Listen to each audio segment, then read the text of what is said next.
आम्ही स्वतः या ठिकाणी इलेक्ट्रिक व्हेकल जे आहे त्याचा वापर केलेला आहे आणि इतर ज्या काही गाडी ज्या माझ्या ताफ्यामध्ये ज्या आवश्यक सुरक्षेविषयक आवश्यक ज्या गाड्या आहेत तेवढ्याच गाड्या या माझ्या ताफ्यामध्ये राहतील आणि गाड्या देखील जेवढ्या कमी करता येतील तेवढ्या कमी केल्या जातील आणि इलेक्ट्रिक व्हेकलचा जास्तीत जास्त वापर आपण केला पाहिजे।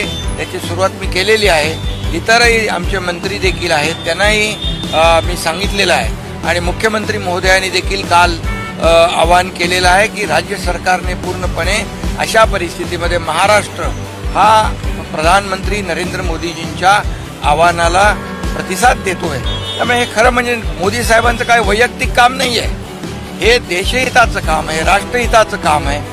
आपल्या देशातल्या नागरिकांना कमीत कमी या युद्धाचा फटका बसला पाहिजे, परिणाम कमीत कमी झाला पाहिजे, अशा या हेतूने हे आवाहन केलेलं आहे।